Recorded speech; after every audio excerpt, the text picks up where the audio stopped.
Eu queria falar para vocês que eu tava bem resistente em fazer live, mas não tava mesmo, era uma coisa que não tava passando pela minha cabeça fazer. E eu acordei uma manhã assim com aquele ímpeto muito forte no meu coração, eu vou fazer live, vai ser vida na vida e vai ser testemunho de mulheres e foi algo muito assim que veio, eu acredito que veio muito de Deus assim, porque não veio de mim mesmo, sabe? Foi uma coisa que foi um ímpeto meu. E eu geralmente eu sou muito uma pessoa assim que planejo muito fazer as coisas e penso até fazer. E dessa vez foi algo assim que foi muito rápido. Então, por isso eu creio que foi muito de Deus mesmo. E eu estou muito feliz de estar aqui com vocês e poder compartilhar, né? A intenção dessa live é que a gente fale de testemunhos de vida mesmo, de mulheres que já passaram, né, por situações, enfim, difíceis, que superaram, que hoje têm uma boa autoestima, para que a gente possa se inspirar e possa aprender uma com as outras, né? Não ficar só naquela coisa da teoria e não ir para a prática. Então a gente vai para a prática mesmo, vamos falar sobre coisas reais, mulheres reais, né? Porque nós somos reais. Nós somos mulheres que aprendemos umas com as outras no nosso dia a dia, que nos desenvolvemos, que passamos por dificuldades, né? E todas aquelas questões que toda mulher tem. Então hoje a gente vai escutar o testemunho da Débora. Eu vou chamar a Débora aqui. Cadê a Débora? Aqui para fazer parte da nossa live. Ela é líder do Ministério Quinta Delas. Se você não segue ainda esse ministério, vai lá seguir o Quinta Delas e conhecer mais esse ministério lindo que eu amo. E é um prazer, Débora, você estar aqui com a gente. Eu fiquei muito feliz que você aceitou esse convite e que você vai poder compartilhar aí com a gente sobre mais da tua história em relação à tua identidade, em relação à autoestima, em relação a tudo que Deus fez na sua vida. Eu estou ansiosa para te escutar. Então, eu já vou passar a bola da vez para você, né? Quero ouvir um pouquinho mais o teu testemunho de vida, das coisas que você vivenciou, que você passou, e como que hoje você se sente em relação à tua identidade, em relação ao que Deus tem feito na sua vida. Tá bom. Obrigada, Dani, pelo convite. Fiquei muito feliz quando você me chamou para estar aqui compartilhando o meu testemunho. Você é alguém que eu admiro muito como amiga, uma pessoa que eu conheço há um tempinho, então, assim, de perto, né, a gente vê os frutos daquilo que você faz aí na tua página e admiro muito o teu trabalho, aprendo demais com você. E uma coisa que eu acho muito linda, assim, que é uma característica tua, é que você compartilha tudo aquilo que você pode compartilhar. Talvez, como terapeuta, psicóloga nesse tempo, nem precisava você fazer tudo isso e a tua página tem ajudado tantas mulheres com dicas, com conselhos práticos, simples. Então, você é uma inspiração para mim. Então, tá aqui hoje podendo trocar, né, nessa live me deixa muito feliz, muito honrada, muito grata pelo convite e o que eu puder contribuir então com o meu testemunho, eis-me aqui. Estou aqui para servir mesmo e compartilhar com vocês um Sim. pouquinho da minha história. Só queria perguntar se dá para ouvir, tá dando para ouvir direitinho? Vocês estão me escutando bem? Eu estou escutando super Você bem tá, Dani? aqui. Aham, Ah, tá então tá tudo bom. ok.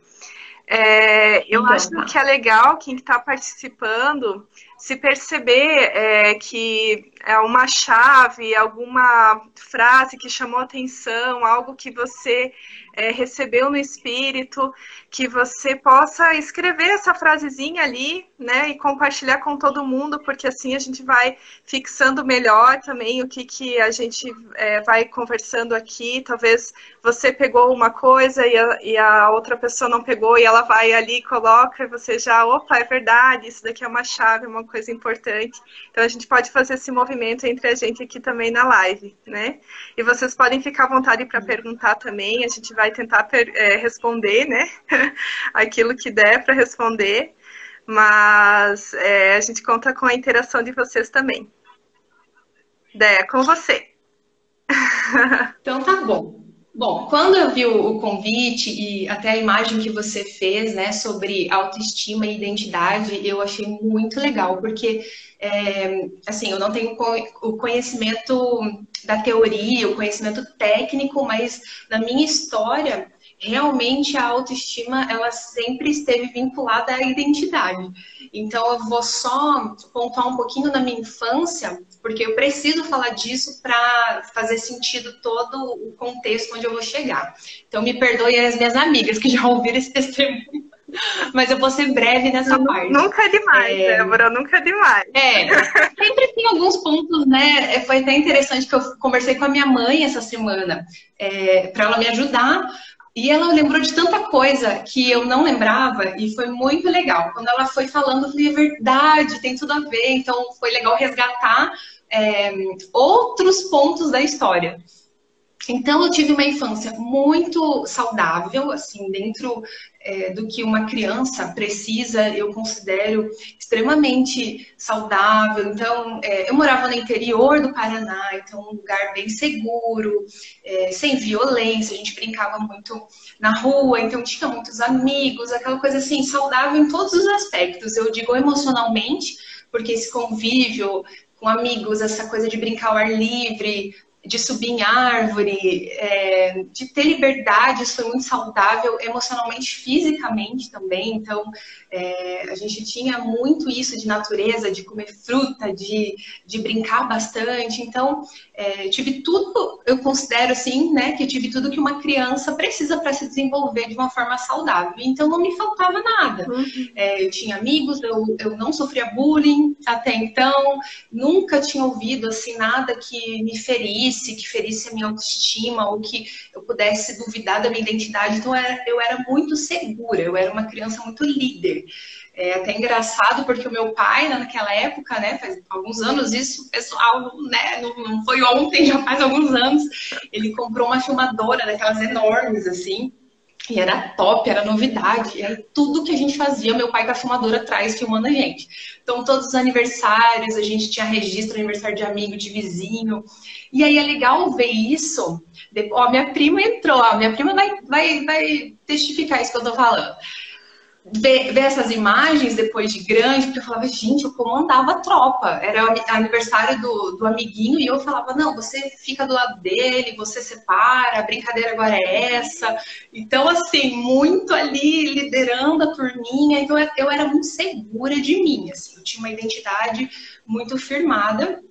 Eu, até para a gente tá aqui numa página tua do teu trabalho, né? Mas até para contextualizar um pouco as meninas, eu cresci num ambiente cristão, então na igreja, desde novinha, ali servindo ao Senhor, a minha família toda nesse contexto, então eu ia para a igreja, tinha uns amigos lá também, cantava no coral, participava de tudo que tinha para participar, então realmente muito bem resolvida na minha identidade. Então, eu digo sempre que eu divido a minha história nesses dois momentos, até os 11 anos, que estava tudo ok. Não tinha nada, nenhum trauma, nada assim conflituoso, tudo indo muito bem. Quando eu fiz 11 anos, a gente se mudou de cidade pela primeira vez. A gente teve algumas mudanças por causa do trabalho do meu pai, e eu digo que aí foi um gatilho para eu começar a ver a vida de uma outra forma. Porque eu acredito que eu não tive casca nenhuma na minha infância, assim. Eu não precisei lidar com nada difícil, sabe? Então eu fui ter que lidar com algumas coisas dos meus 11 em diante. Que eu fui ver que não era tão florido assim como eu imaginava que a minha vida seria. Então, foi muito difícil, por exemplo, lembrei dessa história para compartilhar aqui com vocês. Onde eu morava, o pessoal sempre brincava que era terra vermelha, né? Interior, perto de Foz do Iguaçu, então era muita poeira, tinha sítio, chácara, e tinha um costume na escola da gente levar uma toalhinha de casa, tipo um pano de prato, uma toalhinha de rosto e forrar a mesa da carteira onde você ia fazer a lição. Aí eu me mudei de cidade, tô eu lá com a minha mochilinha, com a toalhinha, só que a minha cidade, a nova cidade que eu estava morando aos 11 anos, não tinha esse costume. E aí, primeiro dia de aula, eu vou lá bem faceira, bem cheia de mim, tiro a minha toalhinha, ponho em cima da carteira. e a sala inteira veio abaixo e começou a me zoar.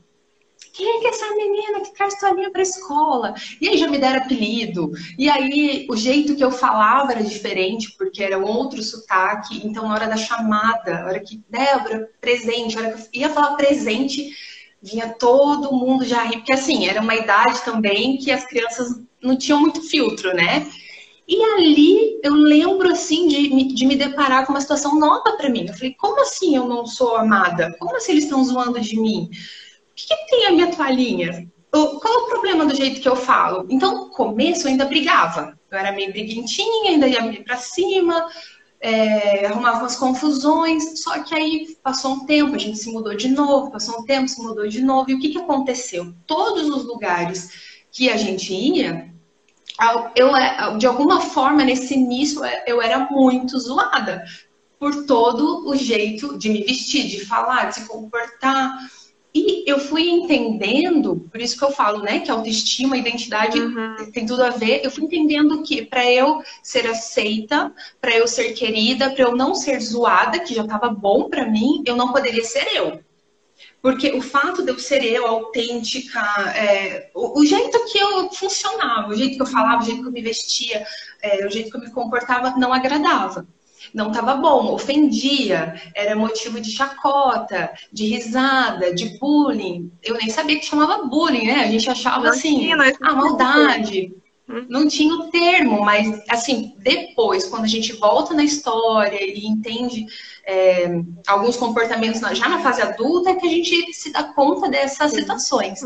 E aí eu fui me fechando, então eu fui ficando cada vez mais retraída, eu fui ficando cada vez mais tímida, era uma timidez fora do normal. Quem me conhecia, assim, da família, achou tudo muito estranho, porque eu nunca tinha sido assim. Então, eu tinha muito medo da zoação. Eu tremia. Na hora da chamada da escola, eu já, tipo, eu vou falar, eles vão me zoar. Então, eu fui ficando cada vez mais retraída. E, por outro lado, eu tinha muito desejo de agradar. Então, eu queria pertencer a algum grupo. Eu queria que algum grupo me aceitasse. Então, eu ficava de olho, sabe? Então, agora nas patricinhas, então eu vou ver se elas me aceitam. Eu ficava um tempinho, via que não ia dar certo, já elas achavam algum defeito ali em mim, que não se adequava, não era patricinha o suficiente. Então, eu vou para o grupo lá do fundo. E assim eu ficava transicionando, tentando agradar, tentando me adequar. Então, o jeito de me vestir eu queria agradar, o jeito de falar eu queria imitar eles. Tanto é que quando eu vim para Curitiba, até as pessoas falaram, o teu sotaque é da onde? Porque é tão misturado. Porque o que aconteceu? Eu fui pegando um pouco de cada lugar para eu me adequar àquele espaço. Então, imagina, a adolescência ela já é uma fase desafiadora por si só. Questão hormonal, mudança de corpo, conflitos internos, você está se descobrindo ali. E aí eu passei por essas mudanças que afetaram diretamente a minha identidade. Então, eu nem lembrava mais daquela menina tão cheia de si, tão determinada, tão sonhadora, tão segura. Aquilo não existia mais. Assim, isso foi dos 11 aos meus 16 anos, essa questão assim turbulenta da minha identidade. Eu simplesmente não sabia quem eu era, eu não sabia o que eu gostava. Se me perguntasse assim, você gosta de azul ou de verde? Não sei, você gosta do quê? Eu ia sempre colocar para a pessoa, aí ela me respondia, então acho que eu gosto de azul também. Porque eu tinha um medo, eu vou falar verde, a pessoa vai falar assim, não, verde não, vão me zoar, então eu vou esperar, sabe? Então eu fui perdendo aquela coisa da naturalidade, de simplesmente assim, de expor aquilo que realmente eu gostava. E assim, isso foi até os meus 16 anos para 17 anos mais intenso, né? De uma forma assim mais intensa. Continua, vou dar uma pausa aí para você falar, porque se deixar, gente, o negócio vai que vai. Engata a marcha e vai embora. É muito interessante, né, Débora, pensar nisso, que o quanto que as tuas características foram minadas, né, foram sufocadas por tudo que aconteceu com você. E a tua identidade estava ali, estava em ser líder, que hoje é algo que você faz no teu ministério, né? Que é ali comandar, né? Que é, olha, vamos fazer assim, dar o direcionamento e tal. Então veio uma época da tua vida que isso foi tentado, que o diabo mesmo, o inimigo tentou tirar isso de você, né? Te trazendo tantas acusações, né?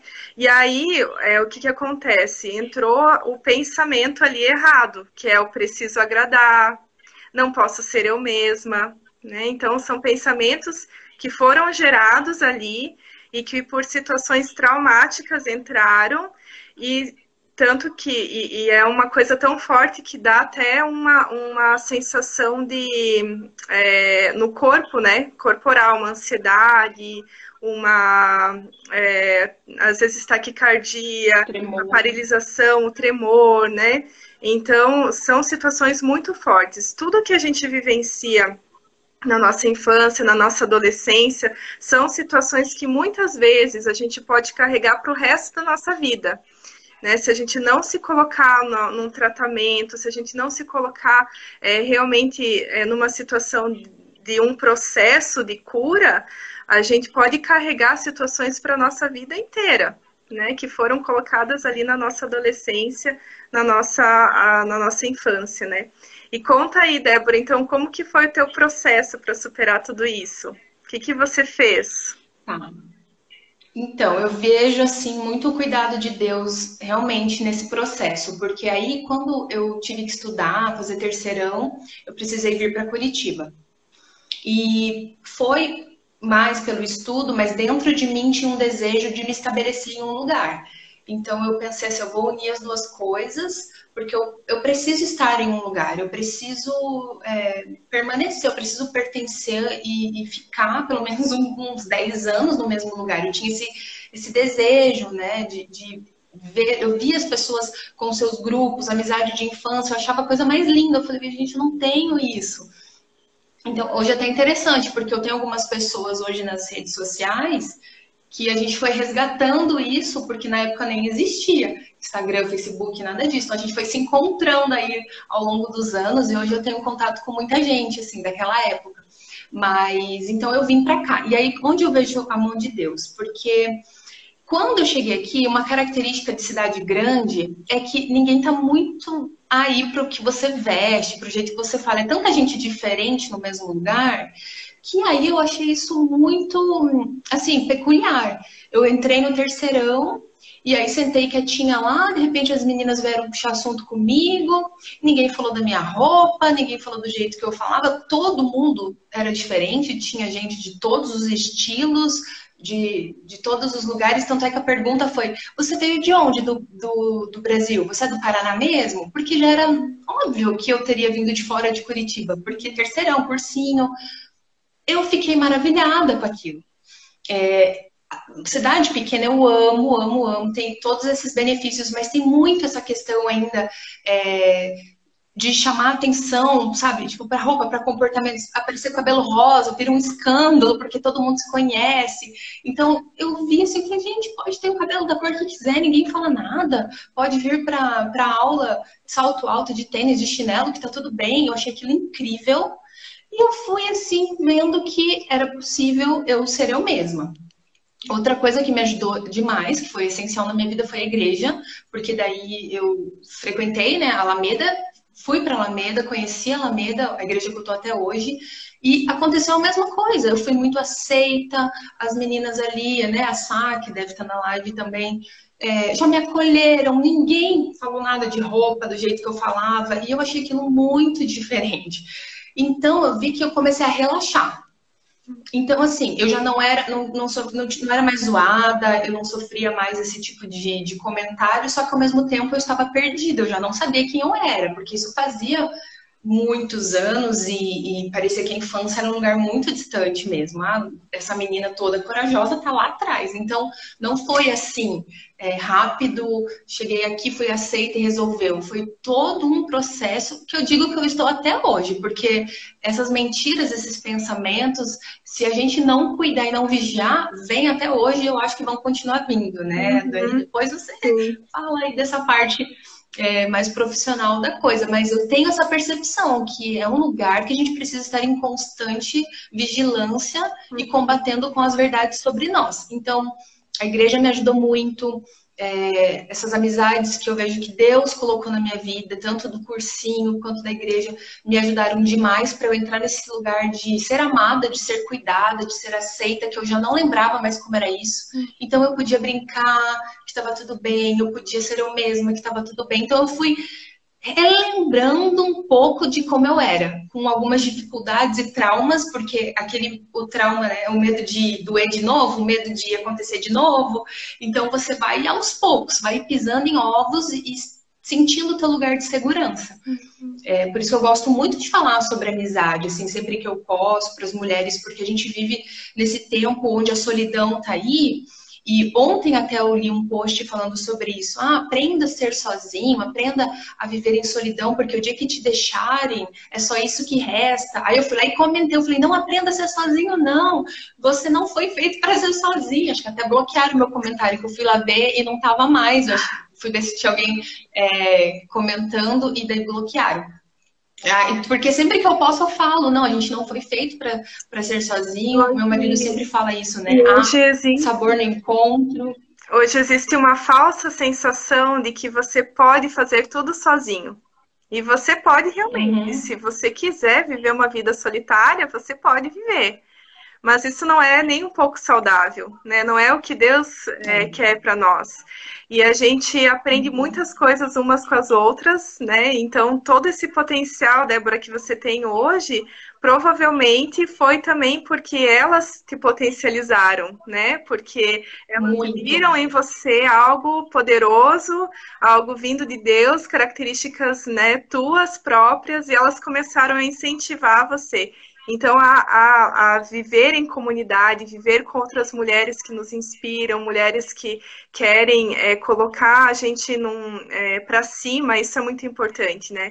Existem as amizades que a gente chama de âncora, que são as pessoas que nos prendem, que sempre são negativas, que não acreditam em nós, que não acreditam que nós somos capazes, que sempre tem uma palavra de desânimo quando a gente tem algum projeto, alguma coisa, e existem as amizades foguete, né? Que são aquelas que nos alavancam, que estão sempre ao nosso lado, que vão para cima com a gente, né? Que não estão na arquibancada nos assistindo, mas que estão ali lutando junto com a gente. Então é muito importante a gente ter esse tipo de amizade. E talvez essa seja uma chave para quem está assistindo hoje a live, de fazer essa classificação. Quem são as minhas amizades âncora, que estão me levando para baixo, e quem são as minhas amizades foguete? Porque são essas amizades que a gente precisa investir, né? É muito importante a gente ter modelos, pessoas que nos inspiram, né? Não que a gente queira ser igual à pessoa que está nos inspirando, não é esse o intuito. Você precisa ser você, ter a tua própria identidade. Mas ter um modelo, uma pessoa que você diga, uau, eu quero aprender isso com ela, uau, ela tem essa característica, eu quero saber como que funciona para ela dessa forma, isso é muito importante.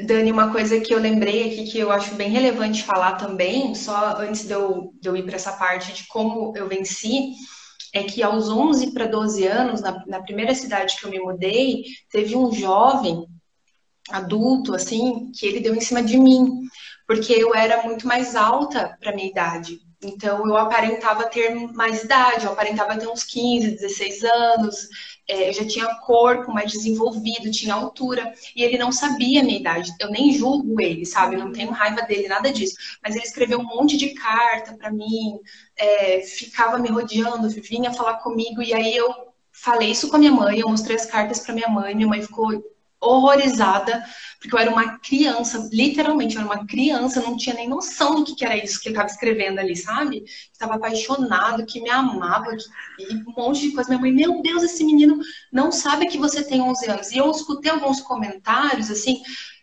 disso, que isso rendeu, sabe? Isso foi uma coisa assim, foi meio pesada na época, do tipo, mas também olha o corpo dela, olha a altura dela. Então, não da minha mãe, mas eu escutei algumas pessoas comentando, e minha mãe chegou nele e falou: Você sabe que ela tem 11 anos? Ele, o quê? Não, não sabia. Então você se afaste dela. E ele realmente se afastou, não tentou nada e ficou só nisso. Mas os comentários contribuíram muito para daí eu esconder o meu corpo. Então, assim, as memórias que eu tenho dessa idade é que eu era muito assim, sabe, corpão de mulher, assim como se eu tivesse seio, bunda, perna e tal. É por causa das coisas que eu via. Quando eu vejo foto, eu falei, gente, era um palitinho, reta, não tinha nada. E eu me escondia. Então eu comecei a andar mais curvada. Até que um médico amigo dos meus pais um dia falou assim, essa menina vai ter que usar um colete de ferro para endireitar a coluna dela.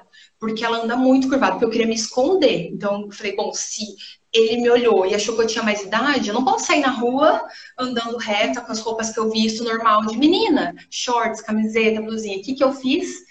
Mãe, preciso de roupa larga. Isso que a minha mãe me ajudou a lembrar. Ela falou, Débora, você me deu um trabalho que eu tinha que ir na costureira, levar tecido para fazer camiseta de moletom, assim, até o joelho, calça larga. Eu andava parecendo um skatista, assim. Porque era tudo me cobria, assim, era 5 vezes o meu número. Porque eu não podia imaginar que alguém estava olhando para o meu corpo. E eu só era uma menina, não tinha nada de atrativo em mim, sabe? Sim. Nada que pudesse. Mas aquilo me marcou muito. Um fato, um episódio. Eu falei assim: não vou passar por isso. Então eu fiquei muitos anos também me escondendo assim. A minha autoestima zero. E eu falei: então não quero nem que ninguém me veja, não quero chamar atenção nunca. E minha mãe sofreu, porque daí um monte de conjuntinho, de roupa de menina, de adolescente, as adolescentes tudo usando roupa na moda, e aquela preocupação, mãe tá aparecendo minha barriga, mãe tá marcando alguma coisa, muito preocupada com isso, sabe? Então isso foi uma coisa assim que também foi bem característico dessa minha fase da adolescência. Muito escondida, muito retraída. E às vezes a pessoa estava olhando na minha direção e eu já achava que era alguma coisa. Eu falei, meu Deus, não tá largo o suficiente. Eu vou ter que amarrar um moletom na cintura, vou ter que pôr um boné para me esconder. Então, se eu pudesse me enfiar no buraco, eu me enfiava, sabe?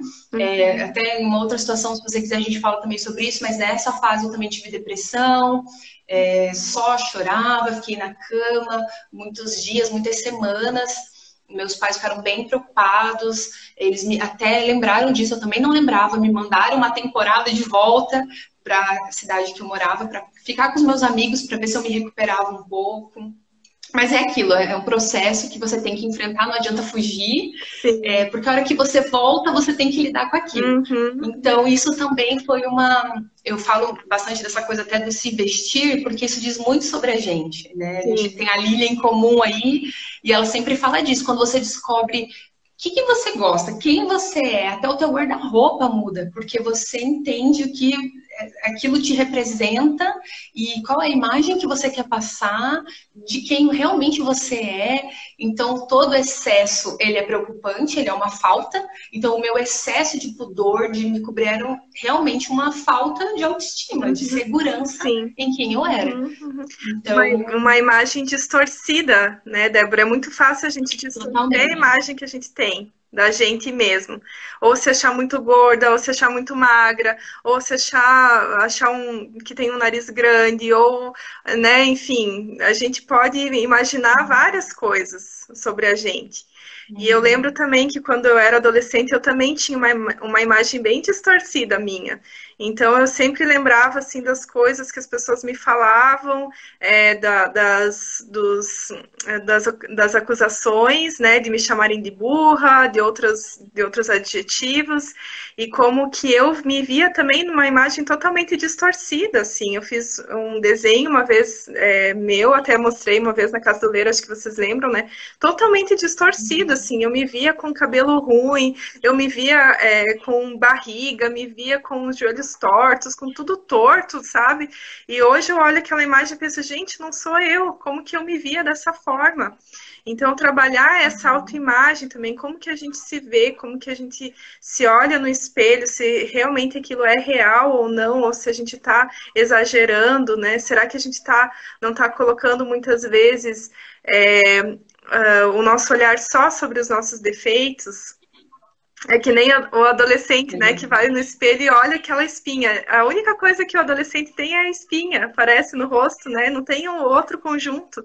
Então fica tentando sempre olhar para o lado do defeito, ao invés de olhar as qualidades, aquilo que tem de bom, né?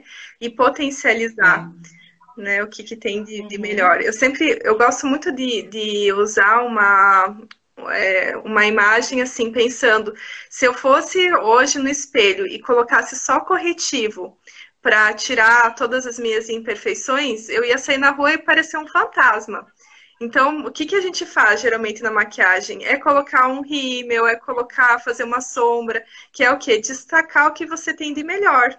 Então, você não só trabalha tirando as coisas que você acredita que são os seus defeitos, mas você potencializa aquilo que você tem de melhor. E a autoestima fala muito disso, da gente potencializar aquilo que a gente tem de melhor, né? Nos olharmos com outros olhos, potencializarmos as nossas qualidades. Então, isso também é uma chave aí bem importante. E eu acho legal que não tem a ver com você se olhar e falar, nossa, eu sou a top da balada, não tem ninguém melhor que eu. Não é se olhar e não ver defeito, mas é que o que você olha e que você não pode melhorar, você não se paralisa por aquilo. Eu acho que essa é a diferença. Então, antes, quando eu estava vivendo esse processo de não identidade, ou de uma identidade totalmente deformada, isso me paralisava. Sim. Já deixei de ir em lugares, já deixei de sair de casa por me achar inadequada, por causa da espinha, por causa da roupa, por causa do corpo, várias vezes. Hoje, quando você tem uma identidade restabelecida, firmada em quem você olha e fala, tá tudo ruim hoje, mas eu vou assim mesmo. Eu vou tudo ruim mesmo. Você não deixa de viver a tua vida, você não deixa de sair de casa, de ser feliz, de se gostar. Então, não é você ser perfeita, porque isso não existe. Cabelo perfeito, alinhado o tempo inteiro, isso não existe. A gente sabe dos filtros do Instagram, então é tudo muito superficial hoje em dia. Então, esse ideal não existe. A diferença é que a gente se aceita, o que pode ser mudado e melhorado a gente faz, se esforça, porque cuidar do nosso físico é extremamente importante, se sentir bem.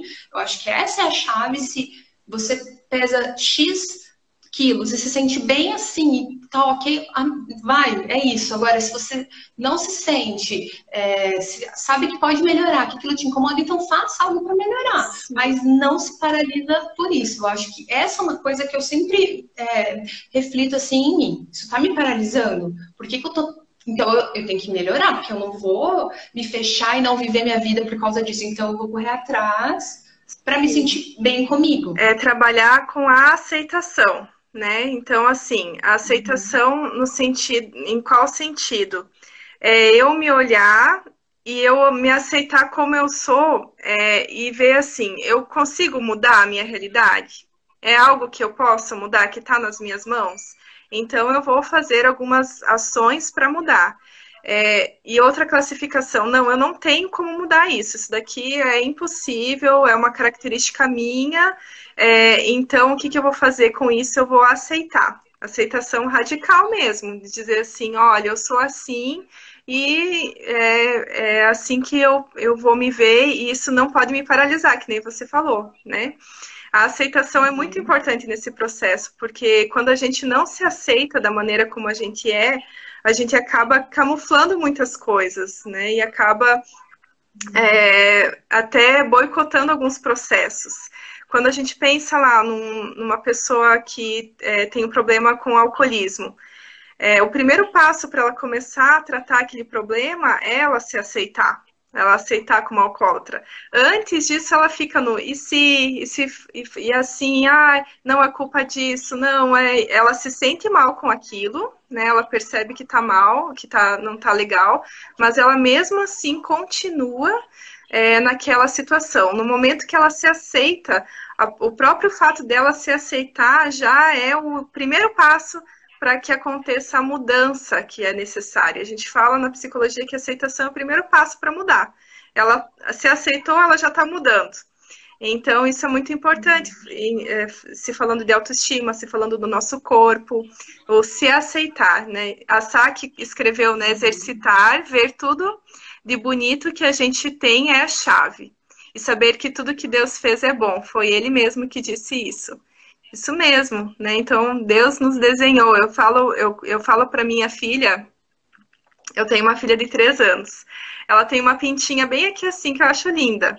Eu falo assim, olha, filha, Jesus fez todo o teu corpo, desenhou você, toda bonitinha, e daí ele deu um toque final, assim, que foi assim, ele pegou o pincelzinho e fez assim, ó, tique, aqui na tua pintinha, porque é muito bonitinha a tua pintinha. Então, pensar que Deus nos formou, que Deus nos fez, né? Lá do barro, Ele colocou toda a criação, quando Deus fez, Ele usou a palavra. Ele falou, haja luz, né? E houve luz, e toda a criação foi assim. Mas, quando Ele criou o homem, Ele colocou a sua mão, a sua própria mão, e Ele nos moldou, né? Então, Ele fez você, Ele planejou você assim como você é. Não é porque você não está dentro do padrão, que você não está dentro de algo que a mídia coloca ou que as pessoas acham que é bonito, enfim, é que você não é aquilo que você deveria ser. Não é o contrário, né? Você realmente tem uma beleza, você tem qualidades, você tem coisas dentro de você que são únicas, que Deus colocou dentro do teu coração. Então, pense sobre isso, que Deus te fez com muito carinho, com muito amor. Ele pintou cada detalhezinho do teu corpo. E Ele te planejou para você ser assim, independente do que as outras pessoas estão falando. Exatamente, muito bom. E é bem isso mesmo. Você falou de como, então, como eu venci, assim, é, mais essa questão intensa quando eu cheguei aqui. Como eu falei, foi um processo, eu vi que eu fui vencendo, na verdade. Então, o que você falou foi muito certeiro, que muitas dessas pessoas que caminharam comigo foram essenciais. Muitas estão aqui na live, eu fico bem feliz por isso. Pessoas chaves, porque sim, está em Deus a nossa identidade, mas Ele usa pessoas. Então, uma frase aqui, um incentivo, um realinhamento. Eu lembro de uma vez que eu contei até o testemunho sobre a infância, a pessoa virou para mim e falou: e o que você está esperando para ser aquela menina que você era? E eu levei um susto, porque eu falei, mas não sou? Ela, não é ainda. Você ainda não é, mas você tem todo o potencial para ser, porque é isso, quando a gente entende que antes da gente nascer, o Senhor já tinha sonhado com a gente, o nosso propósito já estava lá, antes da gente estar no ventre da nossa mãe. Isso é tão poderoso, porque as coisas que vêm depois disso, elas podem tentar tirar isso, elas podem ser dificultadores, mas não vão roubar, porque já está em nós. Então, quando a gente entende esse lugar, isso muda tudo. Então, eu vejo que meu processo foi muito assim, com pessoas usadas por Deus na minha vida, cada palavra ia me fortalecendo, discipulado, eu fiz discipulado, acho que a Marcinha tá aí também, muito tempo com ela, então psicóloga, terapeuta, me ajudou muito em muitas questões. Eu lembro de uma frase que ela falou para mim também uma vez, assim, Dé, até a tua postura mudou. Em um dos processos, assim. A questão do perdão fez muita diferença na minha vida, fez total diferença. Sem perdão não tem libertação, não tem cura da identidade. Eu precisei ressignificar toda essa história, então olhar para toda essa vivência, lembrar de nomes, lembrar da fisionomia, perdoar essas pessoas, entender que eram só crianças, sabe, pôr o peso certo daquilo, porque às vezes a gente cresce e dá um peso errado. Poxa, eram crianças, eram pessoas imaturas, muitas não fizeram entendendo o que estavam fazendo. Vou fazer porque eu vou ferir a identidade dela. Simplesmente zoeira de criança, de adolescente. Então, tudo isso eu consegui trabalhar. Então, eu fui olhando, me perdoei. Isso foi muito importante, porque nesse processo tiveram escolhas que eu me arrependi, óbvio. Você tá tão perdida na sua identidade que você acaba, às vezes, aceitando migalhas, você acaba aceitando migalhas de namorado, de amigo, de situações que, se você tivesse em sã consciência com a tua identidade firmada, você jamais faria algumas coisas. Então, eu precisei, sabe, até ir trabalhando isso em mim, me perdoando e falando, bom, dentro daquilo que eu entendia, daquilo que eu estava vivendo, foi a escolha que eu fiz, eu me arrependo, peço perdão ao Senhor, mas eu também me perdoo e faço diferente a partir de agora. Então, tudo isso foi muito importante. E um dia muito específico, assim, que virou uma chave muito grande, foi num congresso que eu participei de mulheres, que também era uma psicóloga ministrando, acho que foi até a convite da Márcia também, eu lembro da Marcinha lá, e ela falou coisas muito poderosas, assim, sobre identidade, sobre autoestima, falou sobre você ir nesse lugar da infância. Foi tão marcante, porque eu fui anotando muitos pontos, assim, que eu cheguei daquele congresso, a gente ia fazer o fechamento do congresso no culto à noite na igreja. E eu fui para casa rapidinho, tomar um banho, me vestir. Eu lembro que eu coloquei uma roupa assim, ó.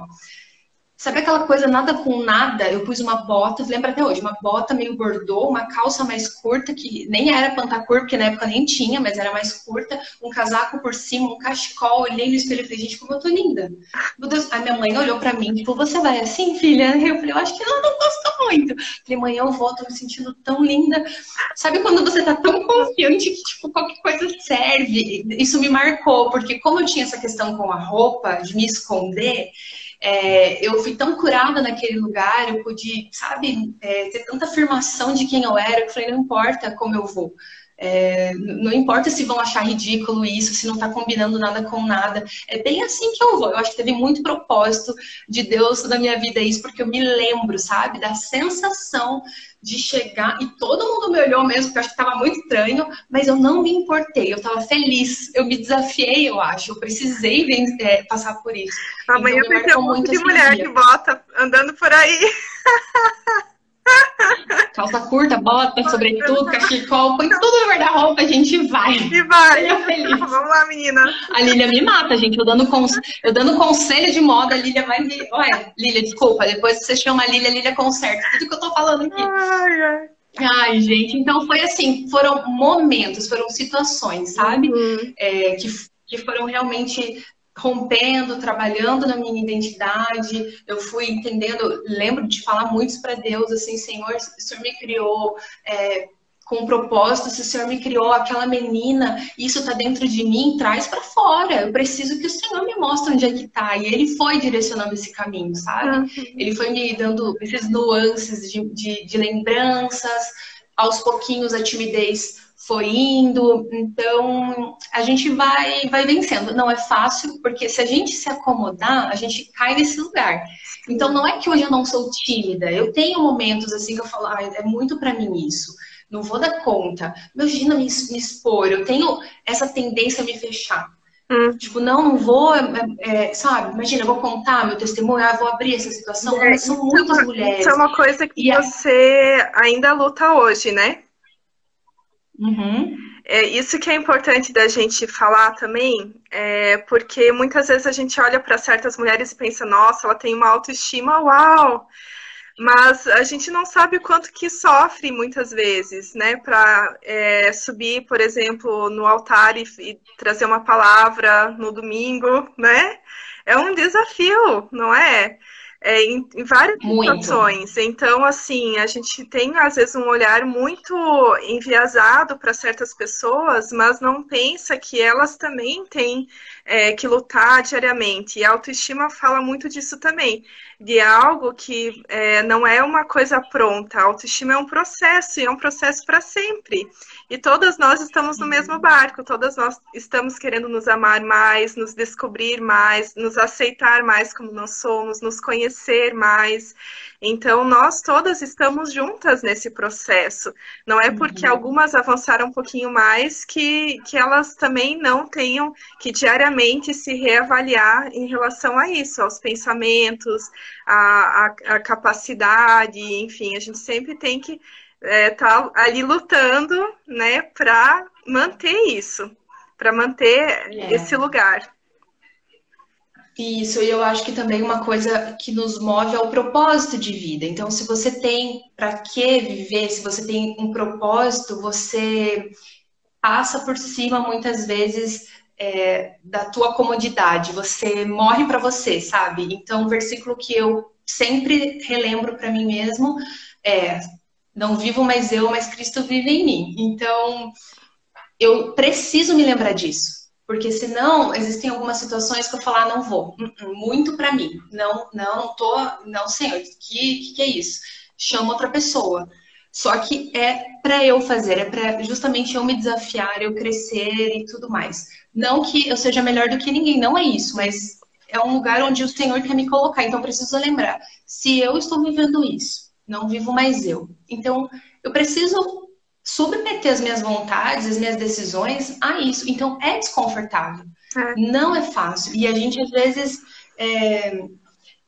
está ali exposto, porque eu gosto sempre de pensar assim, só erra quem está fazendo alguma coisa. Uhum. Então, você se desafia a fazer alguma coisa ali, você erra. Mas você errou porque você fez. Se eu tivesse não feito, se eu tivesse ficado em casa, não teria errado, realmente, eu não teria errado, eu não teria ficado constrangida, eu não teria pago um mico de repente, enfim.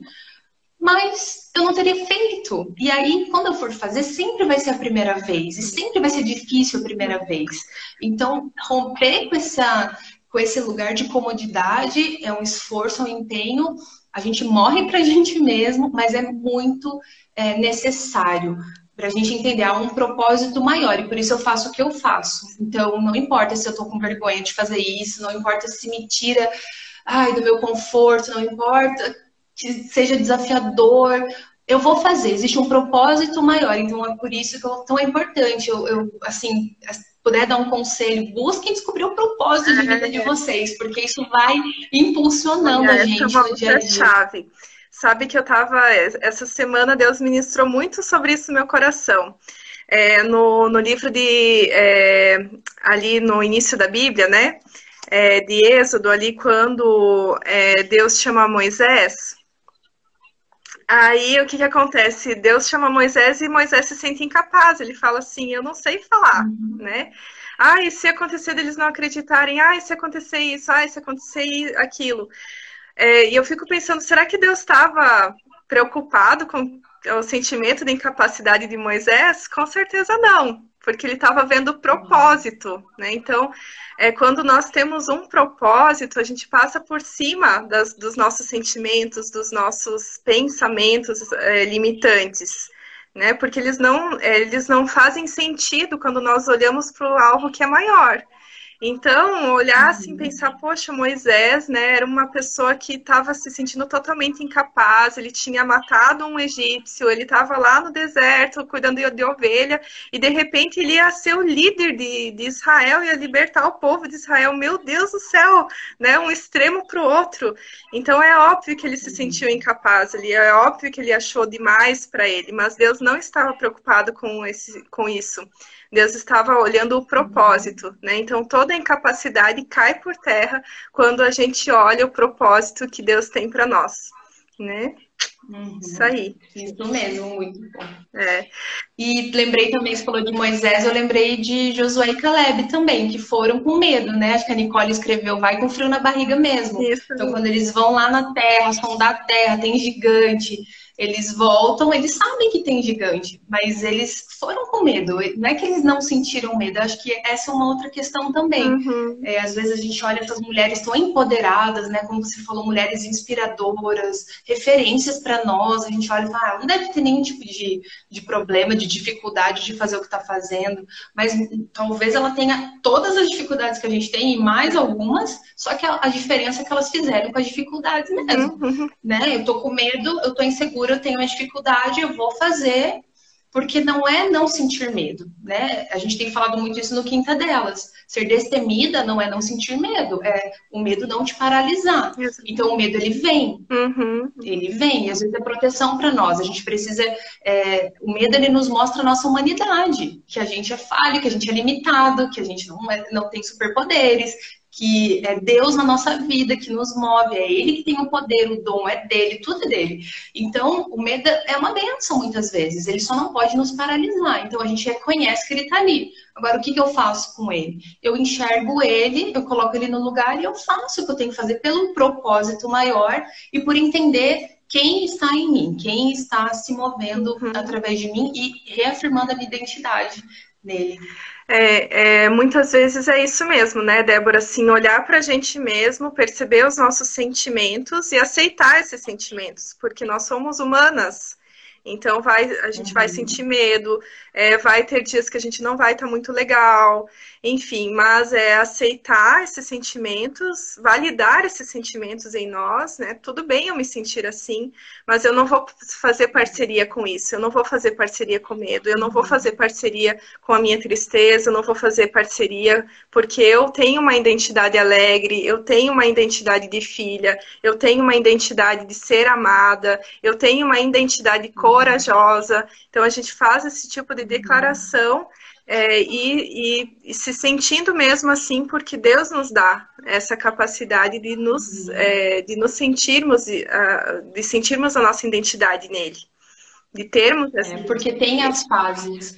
A gente precisa também, hoje a gente está muito nessa era do positivismo, né? De que a gente sempre tem que estar feliz, sempre tem que estar bem vestida, sempre tem que estar para cima, e isso não existe. Então, é importante a gente falar de mulheres reais e estar aqui falando de vida na vida, justamente para a gente entender que o tempo de chorar é importante. Então, se você um dia não está bem, isso é importante ser vivido.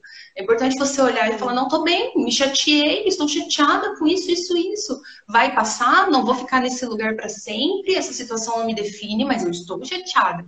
Não é pôr embaixo do tapete e colocar um sorriso e, não, tá sempre tudo bem, eu não tenho problemas, eu não posso ficar triste, porque isso a gente não sustenta por muito tempo e isso nos endoece, nos adoece, né? Nos deixa doente na alma, doente fisicamente. Então, volto a dizer, por isso que a gente precisa também dessas pessoas para dividir, para compartilhar, para poder dizer, olha, hoje eu não estou bem, não vou fazer isso que eu tinha me planejado para fazer porque eu não estou bem.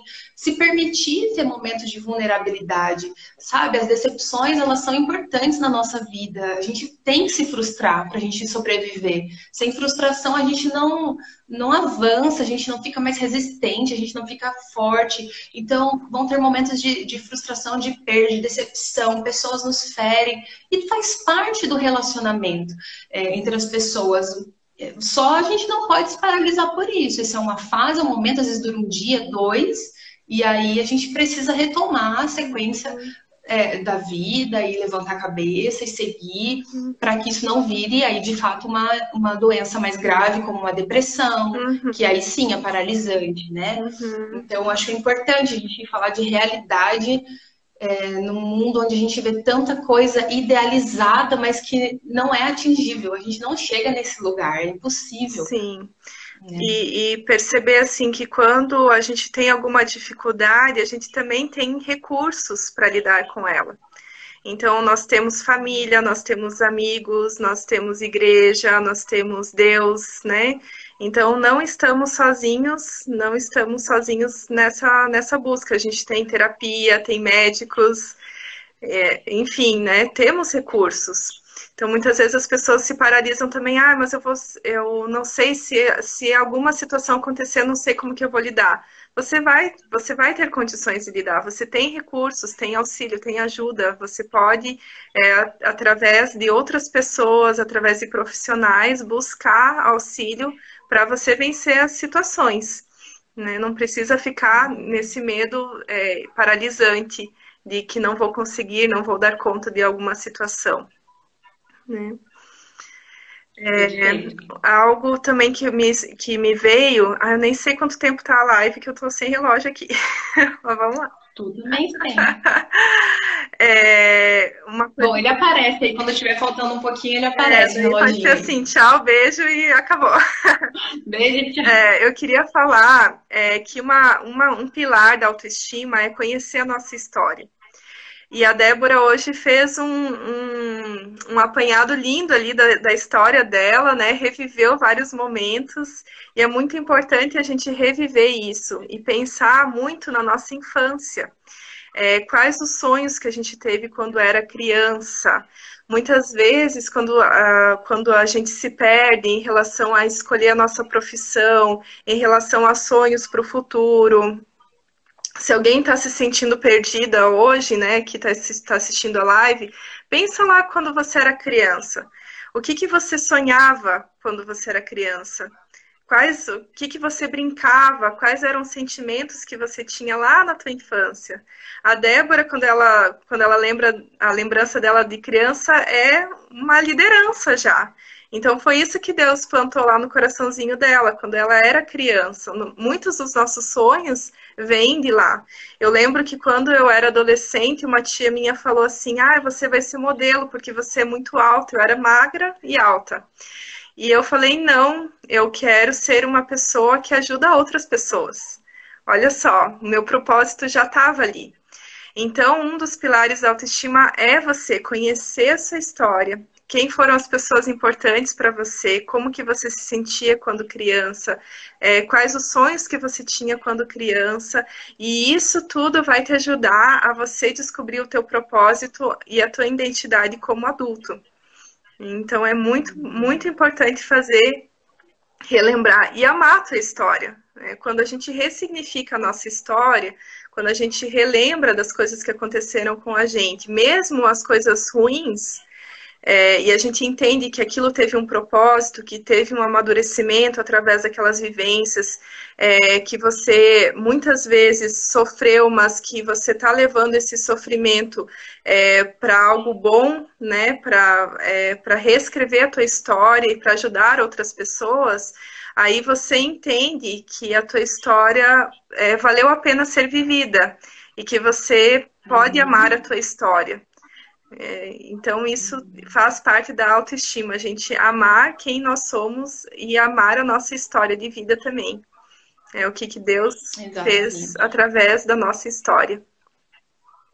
E você falou uma coisa uma vez pra gente lá no Quinta dela sobre ninguém ser vítima. Uhum, sim. Não, ninguém é vítima, por mais sofrida que tenha sido a experiência, né? Por exemplo, você falou da infância, às vezes a gente está falando aqui, resgata, veja como você era, e muitas pessoas já sofrem ali naquela primeira infância abusos, traumas bem difíceis de lidar. Eu foi na minha adolescência e nem foi nada físico assim, foi mais, né, essa questão sentimental, perda de identidade, e eu já tinha um entendimento, mas eu fico pensando quando é tão nova, na infância, essas questões, o quão duro isso fica, o quão marcado isso fica, mas mesmo assim, a pessoa não precisa ser vítima dessa história, ela pode buscar ajuda e trazer um novo sentido para tudo isso e fazer com que isso realmente ajude outras pessoas. E se tornem algo bom e poderoso, né? Essa questão do abuso infantil e de outras situações difíceis quando criança é bem complicado, porque assim, quando você se torna adulto, a tua tendência é você ter dificuldade de dizer não, de impor limites, porque você foi vítima lá na tua infância. E aí a tua criança muitas vezes vai ficar agarrada lá nas tuas pernas. Quando você precisa dizer um não, você não consegue, porque quando você for criança, você não conseguiu dizer não e você não tinha realmente maturidade para aquilo. Então, trabalhar essas situações de criança em terapia, fazer um acompanhamento é bem importante para que você consiga romper e se perceber como adulto nessa situação. Eu não preciso mais ter as emoções de criança, porque eu já não sou mais criança, eu não me comporto como criança, agora eu sou um adulto. Então eu posso e eu tenho maturidade para impor limites, para dizer um não, e para superar essa história de trauma, de abuso, de bullying, enfim, do que você sofreu quando era era a criança, né? Quando faço na terapia, eu geralmente tiro a criança dessa situação. Isso faz um bem muito grande para o paciente, porque realmente a pessoa sai daquela situação. Gente, vamos ter que encerrar aqui. 20 segundos. Eu quero salvar a live, não sei como fazer, mas vão orando aí para dar tudo certo, para conseguir salvar.